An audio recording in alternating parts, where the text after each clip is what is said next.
নমস্কার, আপনারা দেখছেন সবার সাথী সংবাদ।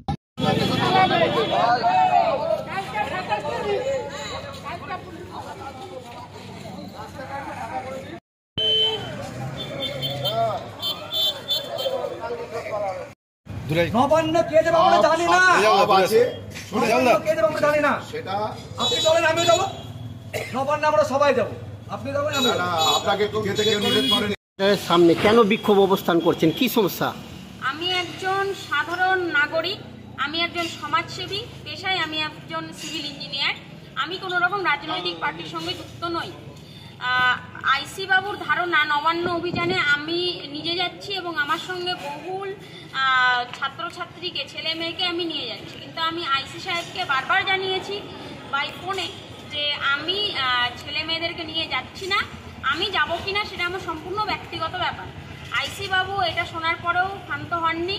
তিনি আমার বাবাকে প্রথমে একদিন রাস্তায় ডেকে জেরা করেন, রাস্তায় বাবার গাড়ি থামিয়ে।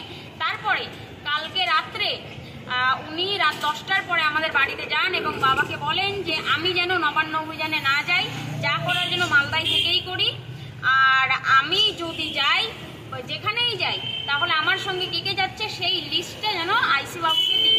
তো আমার প্রশ্ন এটাই যে আমি একটি গণতান্ত্রিক দেশে বাস করি, সেই গণতান্ত্রিক দেশে আমি কোথায় যাব, কোথায় কি বলবো, সেই স্বাধীনতা আমার রয়েছে। তারপরেও আইসি বাবু এই বিভিন্নভাবে পারিপার্শ্বিকভাবে আমার উপর চাপ কেন আনছে?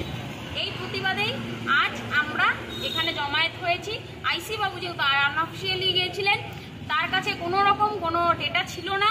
আমি বারবার বলেছি আপনাদের কাছে কোনো যদি ডেটা থাকে, আমার নামে যদি কোনো ক্রিমিনাল কোনো রকম কোনো আপনি ডেটা পান তাহলে আমাকে দিন, আমি সেইভাবে তাহলে আইন অনুযায়ী এগোবো। কিন্তু উনি তা করেননি।